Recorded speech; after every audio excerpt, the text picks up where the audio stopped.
ಅರ್ಥ ಆಗಲಿಲ್ಲ. ಸಾಮಾನ್ಯರಿಗೆ ಹೇಗೆ ಅರ್ಥ ಆಗುವುದಕ್ಕೆ ಸಾಧ್ಯವಾದಿಲ್ಲ. ನೂರಾರು ಜನರಿರುವ ಪ್ರಶ್ನೆಗೆ ಒಬ್ಬರೇ ಉತ್ತರ ಕೊಡುವುದರಲ್ಲಿ ಅವರು ಏನು ಹೇಳಿದ್ರು ಅವರು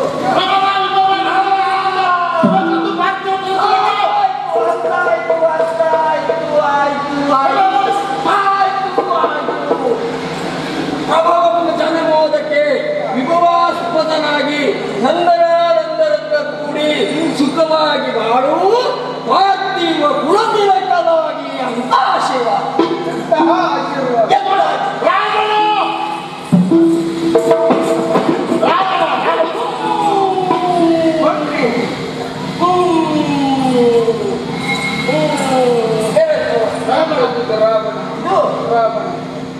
ಆಗಲ್ಲ ಒಬ್ರಿಗೆ ಅರ್ಥ ಆಗುತ್ತಲ್ಲ.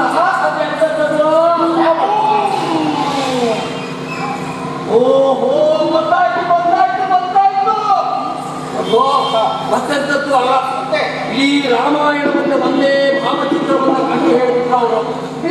ಹೌದಪ್ಪ, ಏನು ಕೈಕಸಾದೇವಿಗೆ 3 ಮಕ್ಕಳು, ರಾವಣ, ಕುಂಭಕರ್ಣ, ವಿಭೀಷಣ ಅಲ್ವೋ. ರಾವಣ ಎನ್ನುವ ಹೆಸರಿನಿಂದ 1ನೇ ಅಕ್ಷರವನ್ನ, ಕುಂಭಕರ್ಣ ಎನ್ನುವ ಹೆಸರಿನ 2ನೇ ಅಕ್ಷರವನ್ನ, ಬಕಾರವನ್ನ, ವಿಭೀಷಣ ಎನ್ನುವ ಹೆಸರಿನ ಕೊನೆಯ ಅಕ್ಷರವನ್ನ, ನಕಾರವನ್ನ 3 ಸೇರಿಸಿ ರಾವಣ. ಸಾಮಾನ್ಯನಿಗೆ ಅರ್ಥ ಆಗುವುದಲ್ಲ. ಜ್ಞಾನ ಸಿಂಧುಗಳು, ಜ್ಞಾನ ನಿಧಿಗಳು ಅಬ್ಬಾ ಕಷ್ಟಪಟ್ಟು ಒಪ್ಪಿಸಿ ತಂದಿದ್ದೇನೆ. ರಾಜಕುಮಾರಿಂದ ಕರೆಸಿ ವಾದ ನಡೆಯಲಿ, ಅವ್ರಿಗೆ ಏನು ಅಂತ ಗೊತ್ತಾಗ್ತದೆ.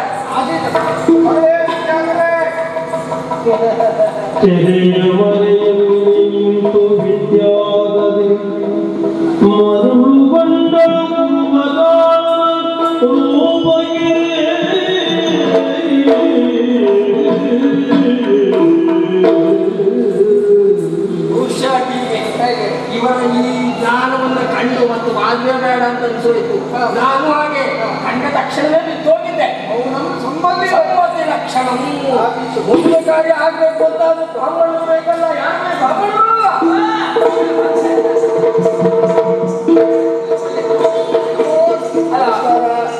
ಒಳ್ಳೆದಾಗ್ಲಿ. ಬ್ರಾಹ್ಮಣರು ಬರ್ಬೇಕು ಅಂತ ಔಷಧದಲ್ಲಿ ಬರ್ಬೇಕು ಅಂತ ಹೇಳಿ ಕಳಿಸ್ತದಲ್ಲ, ವಿಷಯ ಅಂತ ಹೇಳ್ಬಿಡ್ತಾರೆ. ಮದುವೆಯಾಗಬೇಕು, ನನ್ನ ಮುಖೇನ ಒಂದು ಮದುವೆಯಾಗಬೇಕು. ಮದುವೆ ಮಾಡಿಸಬಹುದಿತ್ತ, ಮುಹೂರ್ತವೇ ಅಲ್ಲ. 3 ತಿಂಗಳು ಒಳ್ಳೆ ಮುಹೂರ್ತವೇ ಇಲ್ಲ, ಮದುವೆ ಮಾಡಿಸಬಹುದಿತ್ತು. ಎಂತದ್ದು 3 ತಿಂಗಳ ಸ್ವಾಮಿ ಹುಡುಕಿ ನೋಡಿ, ಹುಡುಕಿ ನೋಡಿ ಸಿಗ್ತದೆ, ಹುಡುಕಿದೆ ಹುಡುಕಿದೆ ಸಿಗ್ತದೆ. ಇವತ್ತು ಮುಹೂರ್ತ ಉಂಟು, ಇದು ಬಿಟ್ಟೆ ಇನ್ನು ಮುಹೂರ್ತ ಇಲ್ಲ. 3 ತಿಂಗಳು ಕಾಯುವುದು ಬಹಳ ಕಷ್ಟವಾಗ್ತದೆ, ಬಹಳ ಕಷ್ಟ ಅವನು ಇಟ್ಕೊಳ್ಳುವುದು. ಹಾಗಾಗಿ ಇವತ್ತೇ ಮದುವೆ ಮಾಡಿಸಿಬಿಡೋಣ.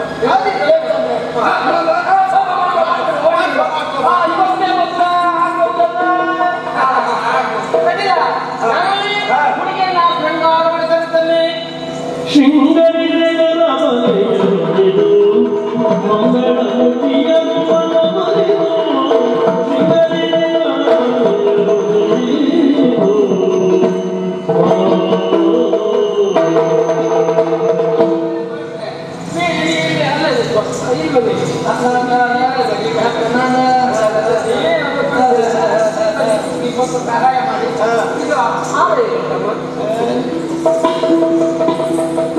ಅವರು ಎಲ್ಲ ಸಿದ್ಧತೆ ಮುಖ್ಯನ ಹೇಳಿದ್ದೇ ಹೇಳಿದ್ದು. ಎಲ್ಲೋದ್ರು ಹಾಗೆ ಎಲ್ಲೋದ್ರು ಹಾಗೆ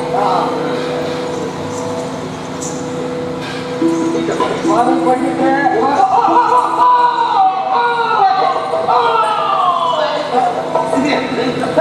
ಪಂಡಿತರು ಸ್ವಲ್ಪ ವಿನೋದ ಪ್ರಿಯರು, ವಿನೋದ ಪ್ರಿಯರು. ಎಷ್ಟು ಮದುವೆ ಮಾಡ್ತಿದ್ದಾನೆ.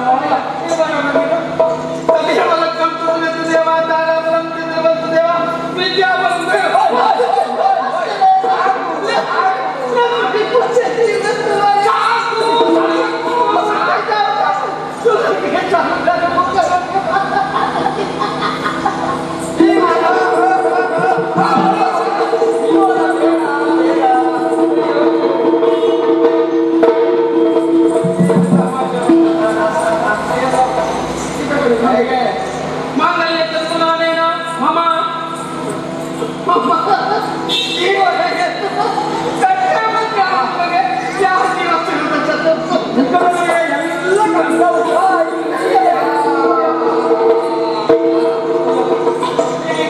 ಎಲ್ಲ ಮುಗಿಸು ಒಂದು ಕಾರ್ಯಕ್ರಮ ಆ ಕಡೆಯಲ್ಲಿ ಕರ್ಕೊಂಡು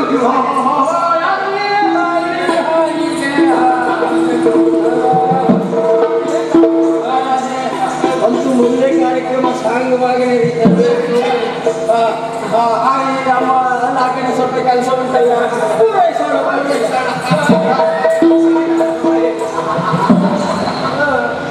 ಮೋದಿ ಒಳ್ಳೆ ರೀತಿಯಲ್ಲಿ ಆಯ್ತು. ಒಳ್ಳೆ ರೀತಿಯಲ್ಲಿ ಆಯ್ತು. ನಂಗೆ ಕೊಡ್ಬೇಕಂತ ಕೊಡಿ, ನಾನು ಕೊಡ್ಬೇಕಾದ್ದು ಕೊಡಿ. ನನಗೆ ಕೊಡ್ಬೇಕಾದ್ದು ಸನ್ನೆ ಮಾಡಲು ಎಂತ ಕೊಡ್ಬೇಕು, ದಕ್ಷಿಣೆ ಕೊಡ್ಬೇಕು, ಎಂತ ಕೊಡ್ಬೇಕು, ಎಷ್ಟು ಬೇಕು, ಎಷ್ಟು ಕೊಡ್ಬೇಕು ದಕ್ಷಿಣೆ ಕೊಡುವುದೇ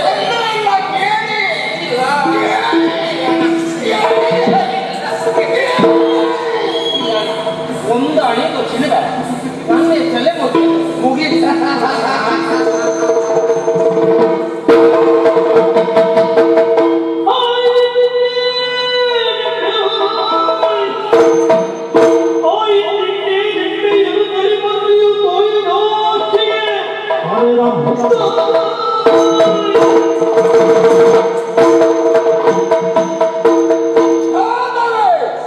ವಿದ್ಯಾವಂತರನ್ನು ಮದುವೆಯಾಗಬೇಕು. ಆ ಕುರುಬ ಹೆಟ್ಟ ಪರದೇಶಿಯನ್ನು ಮದುವೆಯಾಗಿ ಬದುಕಲು ತಕ್ಕ ಅನುಭವಿಸು ಅನುಭವಿಸು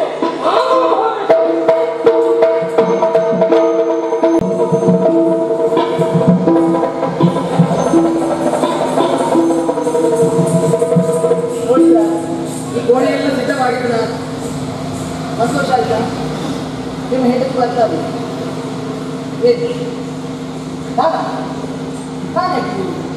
ನಾನಲ್ಲ, ನಿಮ್ಮ ಹೆಂಡತಿ ಬರ್ತದೆ. ಆ ಕಡೆ ನೋಡಿದ್ರ ನಾನು ಯಾರು ನಾನು ಕುಡಿದಿಲ್ಲ, ನೀವು ಸ್ವಲ್ಪ ಕುಡಿ, ಅವರಿಗೆ ಸ್ವಲ್ಪ ಕುಡಿ, ನನಗಲ್ಲ. ಅದು ಒಂದು ಕುಡಿಬಾರ್ದು, ಮುತ್ತಿನಂತ ಒತ್ತನ್ನು ಹಾಳು ಮಾಡ್ತಾರೆ. ಅವಸರ ಮಾಡಿದ್ರೆ ಹೆಂಡತಿ ಹೀಗೆ ನಿಂತೆ ಹೊತ್ತು ಕಳೆದು ಹೋಗ್ತದೆ. ಆದಷ್ಟು ಬೇಗ ಸಿದ್ಧವಾಗಬೇಕು. ನಾನು ಬರ್ತೇನೆ.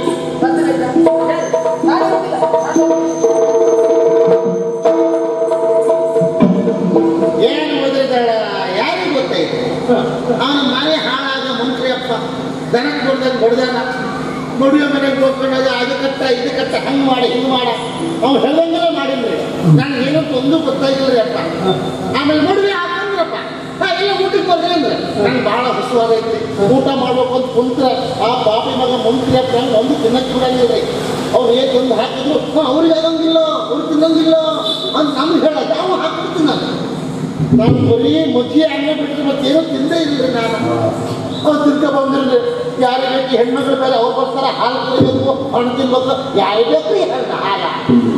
ಈ ಹಾಲು ನಮ್ಮ ಕುರಿ ಮಂದಿ ಹಾಲು ಅಂದರೆ ಭಾಳ ಚಲೋ ಆಗ್ತದ. ಏನು ಹಾಲಿಗ ರಾತ್ರಿ ಆಯ್ತು ಬೆಳಗಾದ್ರೆ ಸಾಕ ನಮ್ಮ ಊರಿಗೆ ಹೊಂಟು ಬಿಡ್ತೀನಿ ರೀ ಅಪ್ಪ. ಈಗ ಸವಾಸ ಬೇಡ್ರಿ ವ್ಯಾಪಾರ ಎಲ್ಲಿ ಮಲಗೋದ್ರಿ?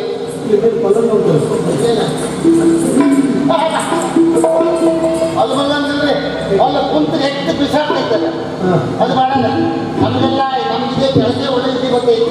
ನೆಲದ ಮೇಲೆ ಒಪ್ಕೊಳ್ತೀನಿ, ಬೆಳಗ್ಗೆ ಹೋಗ್ಬಿಡ್ತೀನಿ. ಬೆಳಗ್ಗೆ ಹಾಕಿದ್ರೆ ಹೇಳ್ಬಿಡ್ರಿ.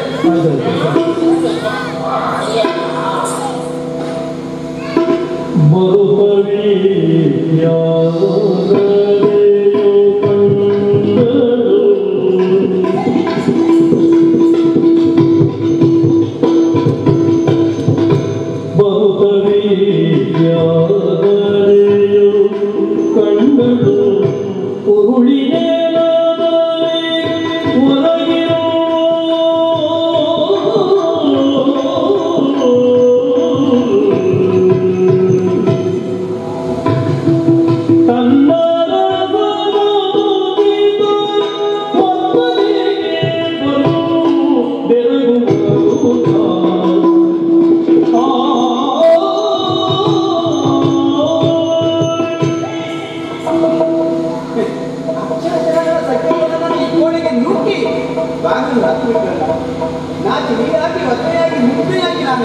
ಬರ್ತಾ ಇಲ್ಲ. ನನ್ನ ದೃಷ್ಟಿ, ನನ್ನ ನಿರೀಕ್ಷೆ ಔಷಧೋಲಿಕಾದಲ್ಲಿ ಸಿಂಗಿಸಲ್ಪಟ್ಟಿದೆ. ನಮ್ಮವರು ನನ್ನನ್ನು ಕಾಯ್ತಾ ಇರ್ತಾರೆ. ಅವರ ನೋಟವನ್ನು ಎದುರಿಸುವುದು ಹೇಗೆ ಎನ್ನುವುದಾಗಿ ನಾನು ತಲೆ ತಗ್ಗಿಸಿ ನೋಡ್ತೇನೆ. ಏನಾಗ್ತದೆ ಗುಳ್ಳಾಡ್ತಾ ಇದ್ದಾರೆ ನಮ್ಮವರು. ಯಾಕಾಗುತ್ತೆ? ಏನು ಅನುಚಿತವಾದ ವರ್ತನೆ.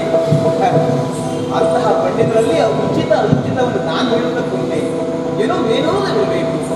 ನನ್ನನ್ನು ಗೋಳು ಹೊಯ್ದುಕೊಳ್ಬೇಕೆನ್ನುವ ಕಾರಣಕ್ಕಾಗಿ ಈ ರೀತಿಯಾದಂತಹ ವರ್ತನೆ ಅವರಲ್ಲಿರಬೇಕು.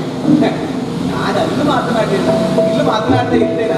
ಅವರನ್ನು ಹೇಗೆ ಎಬ್ಬಿಸಬೇಕು ಅಂತ ನನಗೆ ಗೊತ್ತು. ಓ ಮನೋಹರ ವರಮನೋ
ನಿಮ್ಮಲ್ಲಿ ವಾದಿಸುವುದಕ್ಕೆ ಮುನ್ನಾದರೆ ನನ್ನ ನಾಲಿಗೆ ವರ್ತನವನ್ನು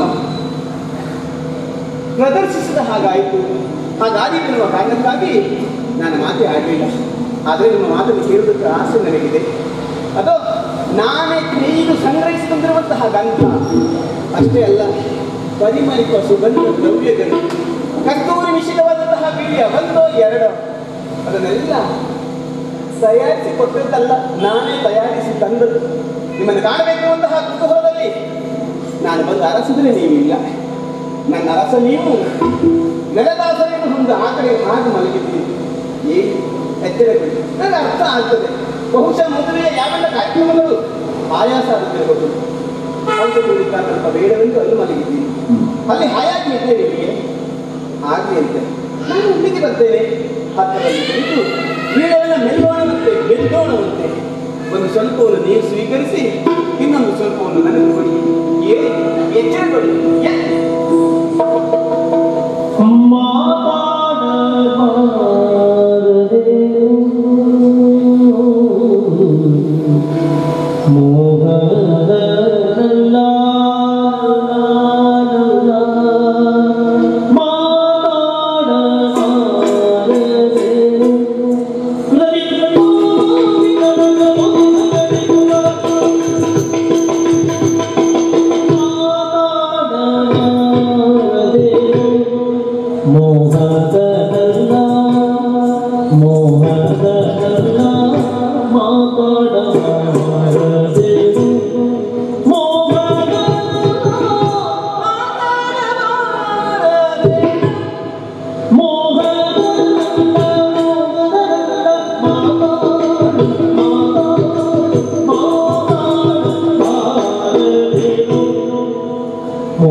ಒಂದು ಮಾತಾಡು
ನಿಮ್ಮ ಮಾತಿನ ಮಲ್ಲಿಗೆಗೆ ನಾನು ಗುಂಡಿಯಾಗಿ ಸುತ್ತಮುತ್ತ ಇರಬೇಕು ಅಂತ ಆಸೆ ಹುಟ್ಟುತ್ತವಳು. ನಿಮ್ಮ ಅಮೃತದಲ್ಲಿರುವಂತಹ ಮಾತುಗಳು ಅದನ್ನು ಅನಾವರ್ತವು ಕೇಳ್ತಾ ಇರಬೇಕು ಅಂತ ಆಸೆ ಹುಟ್ಟುತ್ತವಳು. ಎದ್ದಿ ಮಾತಾಡಿ, ನೀವು ಮಾತಾಡ್ತಾ ಇದ್ದನ್ನು ಕೇಳ್ತಾ ಇರಬೇಕು ಆಸೆ. ನಿಮ್ಮ ತಲೆ ಮೇಲೆ ತಲೆಯಿಸಿ ಮಲಗಿ ನಿಮ್ಮ ಅಮೃತತುಲ್ಯವಾದಂತಹ ಮಾತುಗಳು ಅಲ್ಲ ಕಾವ್ಯಧಾರೆ ರಸಧಾರೆಯಾಗಿ ಹರಿಯವಾದ ಆ ಗುರಿಮುಖ ಗುಂಜಾವಾತದಲ್ಲಿ ಚಂಜಾವಾತದಲ್ಲಿ ಆ ಗುರಿಗುವ ಚಂಜಾವಾತಕ್ಕೆ ನಾನು ಮನಸ್ಸೋತ್ರವನ್ನು ನಿಲ್ಲಿಸಬೇಕಿರುವಂತಹ ಆಸೆ. ಹೇಳಿ ಎಚ್ಚರಗಳು. ಸಕಲ ಶಾಸ್ತ್ರವನ್ನು ಬರೆದಂತಹ ನೀವು ಮನ್ಮಥಗಳ ಶಾಸ್ತ್ರ ಅದನ್ನು ಸಂಪೂರ್ಣವಾಗಿ ಅರಿತವರು ಅಂತ ನನಗೆ ತುಂಗಾಲಿಂಗ ಅಂಗಾಂಗ ಎನ್ನಂಗದ ಜ್ವರವ ಇಂಗಿಸು ಮನ್ಮಥ ಹೇಳಿಯಲ್ಲಿ ನನ್ನನ್ನು ಸಂಪೂರ್ಣವಾಗಿ ತೃಪ್ತಿಗೊಳಿಸು. ಹೇಳಿ ಎದ್ದೇಳಿ.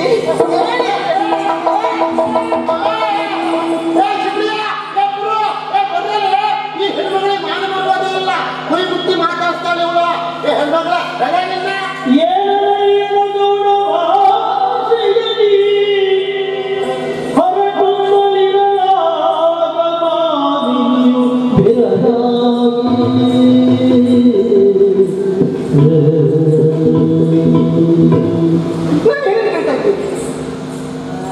ಅಶುದ್ಧ ಶಬ್ದಗಳು, ಅವಾಚ್ಯ ವಾಕ್ಯಗಳು ಒಬ್ಬ ಪಂಡಿತನ ಬಾಯಲ್ಲಿ ಅನಿವಾರ್ಯ ಸ್ಥಿತಿಯಲ್ಲಿ ಹೊರಲಾದಂತಹ ಯಾವೆಲ್ಲ ಅಶುದ್ಧ ಅಶಬ್ದ ಅಲ್ಲ. ಏನಾಗಿರಬಹುದು? ಯಾಕಾಗಿ ಹೀಗಾಗಿರಬಹುದು? ನಾನು ಹೋಗಿ ಎಬ್ಬಿಸಿದವಾಗ ಕಂಗಾಲಾಗಿ ಎದ್ದದ್ದು. ಒಬ್ಬ ಮನುಷ್ಯ ಕಂಗಾಲಾದವ ಅಂತಹ ದೈನ್ಯ ದೀನ ಸ್ಥಿತಿಯಲ್ಲಿ ಕೆಲವೊಮ್ಮೆ ತನ್ನ ಮೂಲ ಸ್ವರೂಪವನ್ನು ಹೊರಹಾಕಿ ಬಿಡ್ತಾನೆ. ನಾನು ಹೋಗಿ ಮೈ ಮುಟ್ಟಿದವಾಗ ರಾಜಕುಮಾರಿರುವಂತಹ ಜಾಗೃತಿ ಇರಬೇಕು ಅಥವಾ ಜಾಗೃತನಾಗುತ್ತಿರಬೇಕು. ಮೂಲ ಭಾಷೆ ಇರಬಹುದು, ಗೌಣ ಭಾಷೆ, ಗೌಣ ಭಾಷೆ, ಶಿಬಿಳಿಯ ಕರಿಯ ಯಾರಿವರಲ್ಲ. ಯಾವುದೋ ಒಂದು ಗುಂಪಿನಲ್ಲಿ ಇರಬಹುದಾದಂತಹ ಹೆಸರುಗಳು ಇವೆಲ್ಲ ಕುರುಬರ ಕೇರಿಯಲ್ಲಿಯೋ ಕಾಡಾಡಿಯಾದಂತಹ ಪ್ರದೇಶದಲ್ಲಿಯೋ. ಹಾಗಿದ್ರೆ ನೀವು ಯಾಕೆ ಮದುವೆ ಸಂದರ್ಭದಲ್ಲಿ ಆ ಮಂತ್ರಿಯ ಮುಖದಲ್ಲಿರುವಂತಹ ವಿಕಟಾಟ್ಟಹಾಸ, ಇವನ ಮುಖದಲ್ಲಿರುವಂತಹ ಮಂತ್ರ ಮುಖತೆ ಅವುಗಳನ್ನು ಕಂಡು ನಾನು ಈಗ ಅನುಮಾನಿಸ್ತಾ ಇದ್ದೇನೆ. ಇಲ್ಲ, ನಾನು ಈಗಲೂ ಎಚ್ಚೆತ್ತುಕೊಳ್ಳಬೇಕು. ಇಲ್ಲೇನೋ ಮೋಸ ಆಗಿದೆ, ಇಲ್ಲೇನೋ ಮೋಸ ಆಗಿದೆ. ನಾನು ಎಚ್ಚೆತ್ತುಕೊಳ್ಳಬೇಕು, ಎಚ್ಚೆತ್ತುಕೊಳ್ಳಬೇಕು. ಬೆಳಕು ಆಗಂಗಿಲ್ಲ.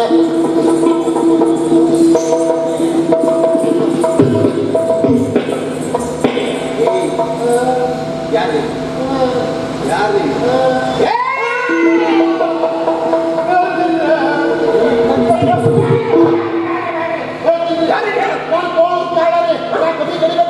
ನಿಮ್ಮ ಮಕ್ಕಳಪ್ಪ ಬಂದ ಎಳ್ಕೊಂಡು ಬಂದ ನನಗೆ ಕೊಡ್ದ ಅವ್ನು ಹೇಳೋದೆಲ್ಲ ಮಾಡಿದೆ. ನಾನು ಮದುವೆ ಹಂಗೇನು ಬಂದಲ್ರಿ, ನನ್ನ ತಪ್ಪಲ್ರಿ.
ಒಂದು ಅರ್ಥವಾದ ಸ್ಥಿತಿ. ನಾನು ಮದುವೆಯಾದದ್ದು ಒಬ್ಬ ನೇತ್ರ ತುಟ್ಟಿಯನ್ನ, ಯಾವ ಪ್ರಾಣಿಯನ್ನ, ಯಾವ ಕಲ್ಪನೆಗಳಿಂದ ಒಬ್ಬ ನಾನು ಮದುವೆಯಾಗಿರುತ್ತೇನೆ. ಅಯ್ಯೋ ದೇವರೇ, ಮಾತವನ ಕೆಸರಾಳದಲ್ಲಿ ನನ್ನ ಪ್ರಾಯ ಬಹಳ ನಂಬಿ ಕೂತು ಹೋಯಿತು. ಅದಕ್ಕೆ ಹೋದರೆ ಒಬ್ಬ ವಿದ್ವಾಂಸನ ಮದುವೆಯಾಗಬೇಕು. ಅವನ ಮದುವೆಯಾಗುವುದರ ಮೂಲಕವಾಗಿ ಅವನ ಸಾರ್ಥಕತೆಯನ್ನು ಕಂಡುಕೊಳ್ಳಬೇಕು. ಏನಿದೆ ಹೋದರೂ ಅವನ ಪಾಂಡಿತ್ಯದ ಎದುರಿನಲ್ಲಿ ನನ್ನ ಯಾವೆಲ್ಲ ರಾಜ ಸಂಪತ್ತುಗಳು ಅಡಿಯಾಳಾಗಿದೆ ಅನ್ನೋದನ್ನು ಸೂಚ್ಯವಾಗಿ ಸೂಚಿಸುತ್ತಾ ಅವನ ಜೊತೆಗೆ ಬದುಕನ್ನು ಸಲ್ಲಿಸಬೇಕು ಅಂತ ನನ್ನ ಯಾವೆಲ್ಲ ಕನಸುಗಳು ಕನಸಾಗಿ ಉಳಿಯಿತು. ಈ ಜೀವನೇ ಹೌದು, ಕನಿಷ್ಠ ಜ್ಞಾನವಿರುವಂತಹ ಒಬ್ಬ ವ್ಯಕ್ತಿ ಅಂತ ಆಗಿದ್ರೆ ರಾಜಕುಮಾರಿಯಾದ ನಾನು ಹೇಗೋ ನನ್ನ ಬಾಳವನ್ನು ನಡೆಸ್ತಾ ಇದ್ದೆ. ಬಹಳ ಬಂಡಿ ಅಂತ ಹೇಳಿದ್ರು, ಬಂಡಿನ ಓಡಿಸಬೇಕು ಅಂತಂದ್ರೆ ಗಟ್ಟಿಯಾದ ನೆಲ ಬೇಕು. ಬಹಳ ನೌಕೆ ಅಂತ ಹೇಳಿದ್ರು, ನೌಕೆಯನ್ನು ಸಾಗಿಸಬೇಕು ಅಂತಾದ್ರೆ ನೀರು ಬೇಕು. ನೀರು ಅಲ್ಲದ ನೆಲವು ಅಲ್ಲದ ಕೆಸರು ಅಂತಾದ್ರೆ ಬಂಡಿಯನ್ನು ಓಡಿಸಲಾರದು, ದೋಣಿ ಹೋಗಲಾರದು. ಅಯ್ಯೋ, ನನ್ನ ಬಾಳ ಬಂಡಿ ಬಂದದ್ದು, ನನ್ನ ಬದುಕಿರುವಂಥದ್ದು ಕೆಸರಾಳದಲ್ಲಿ ಹೂತು ಹೋಯಿತು. ಶಿವನೇ,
ನೀವು ರಾಜ್ಕುಮಾರಿ, ನೀವು ನಾ ಗುರುಪ್ರವ, ನನ್ನ ತಪ್ಪಿಲ್ರಿ.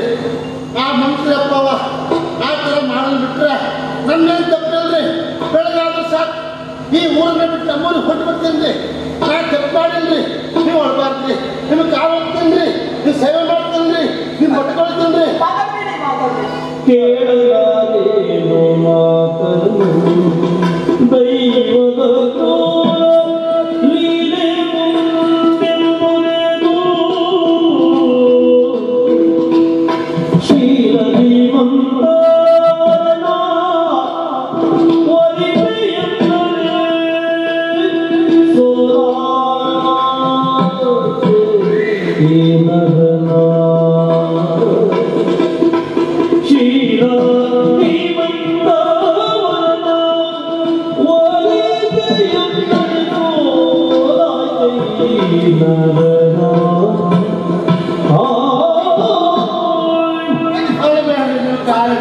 ನಿಮ್ಮ ಮಾತುಗಳನ್ನು ಕೇಳಿ ಸಹಿಸಿಕೊಳ್ಳುವ ಶಕ್ತಿ ನನಗೆ ಇಲ್ಲವೇ ಇಲ್ಲ ರಾಮನ ನಿರೀಕ್ಷೆ ಇಲ್ಲದ ನನಗೆ ಇಂತಹ ಮಾತುಗಳು